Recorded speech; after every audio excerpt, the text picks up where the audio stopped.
you have accomplished one of what I consider one of the greatest feats in martial arts, and that is becoming a black belt in Jiu-Jitsu. Jiu-Jitsu is the practice of Jiu-Jitsu, and the just sort of longevity and commitment that it takes to become a black belt in Jiu-Jitsu is incredible. It's not something we had an instructor who became a black belt. He was one of our professors at a Jiu-Jitsu school I was at. He became a black belt in Taekwondo in 7 months. It took him 12 years to get his black belt in Jiu-Jitsu. What was that journey like for you, and why was Jiu-Jitsu so appealing to you in particular? Well, I was a college wrestler, so that was kind of the easiest transition for me to be a ground fighter. It was kind of all the things you couldn't do as a wrestler, you could do as a jiu-jitsu artist. So that was the one martial art that was the easiest to transition into for me. So jiu-jitsu was, the one passion that I had that was easy to transition into. I'm not a great stand-up guy, never have been. And I entered the game back when you could be just a good wrestler actually and still be a champion. Yeah. You didn't have to be so well-rounded like you have to today to be a great fighter. So typically in MMA there are strikers and then ground fighters. Is that correct? So what is Correct. You mentioned going from wrestling to jiu-jitsu being a natural path, and that you can expand upon your wrestling skills. What are things you can do in jiu-jitsu that you can't do in wrestling? Chokes and all kinds of heel hooks and locks and stuff, but mainly chokes and a lot of bars and stuff that you can lock up, and submissions that you can't do in wrestling. So if I remember from the times that we got to roll with you whenever we were on the road, I remember there was one thing that you had said to me. Ron once called me wiry, and you were like, no, you're wiry, and I never could figure out whether or not it was a compliment. It was like, because I think I was like 140 pounds at the time, and somebody was like, yeah, Ron said you're pretty wiry, and I was like, yeah, is that good, or is he just saying that I'm small and that's like the compliment you give small guys? No. So it was good, but there was one move that I always ended up in no matter what, and it was the key lock. Yes. Which seemed to be your go-to. What were, if you were to narrow it down, like these are my favorite 2 or 3 submissions, your go-tos, what were those?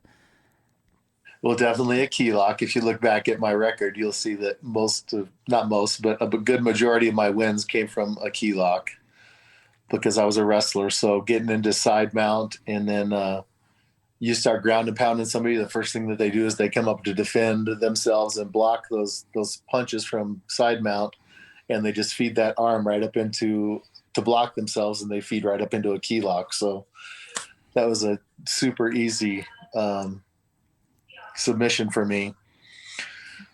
So a key lock is probably my number one, and then a arm triangle is another one that is a good one for me.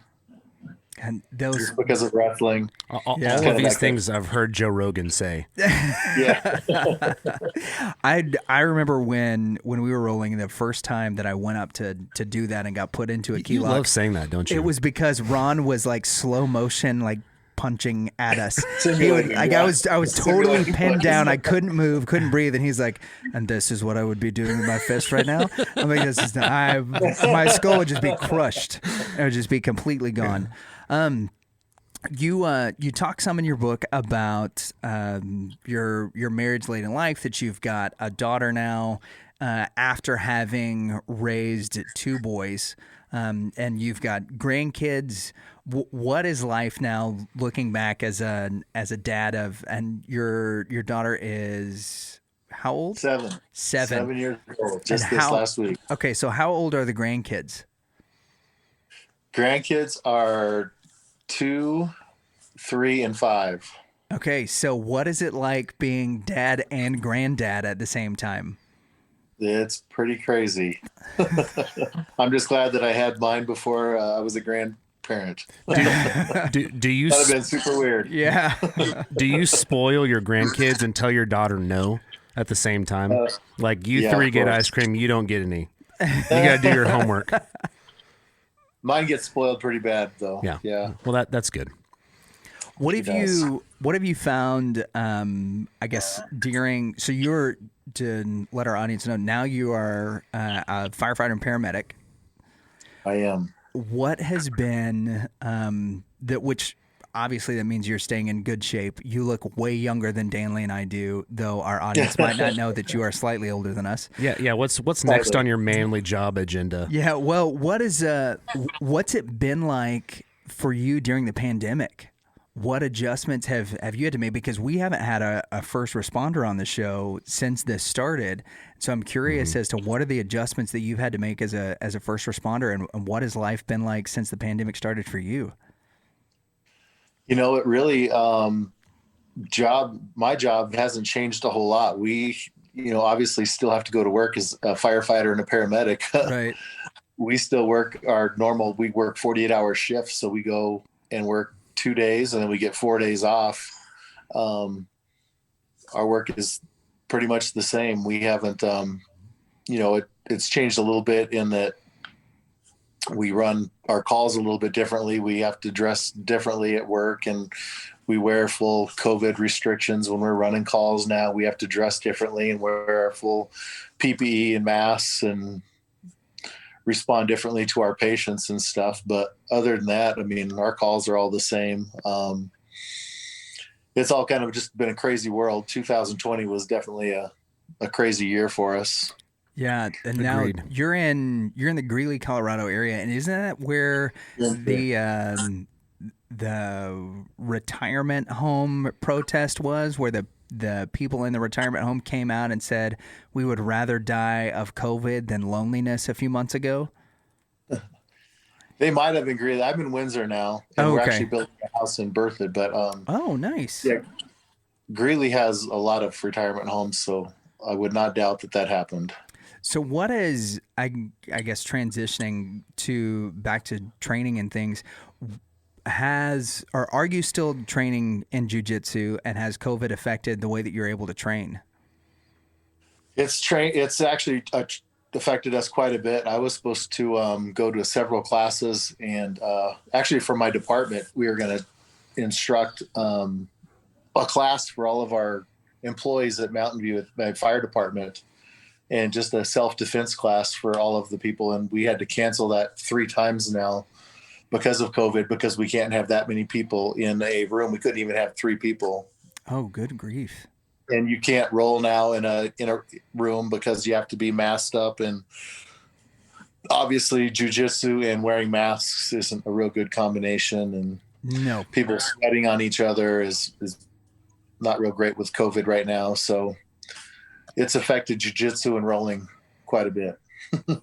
Wow. I wonder how this affects the UFC. I mean, I'm assuming that they are getting... There's nobody in the stands if you've seen any of the fights that have happened. Yeah, which is really bizarre. Strange, but the training that they have to go through, they have to roll with partners. And I mean, I'm assuming that every day they're getting COVID tested and... Man. Yeah, and the camps would be strange. I mean, I'm sure you just have a few people in your camp, and those people have to be pretty good friends and stay pretty isolated, I would assume, and not go out and party. I mean, they probably got to be pretty much isolated, just that group of people for your own camp.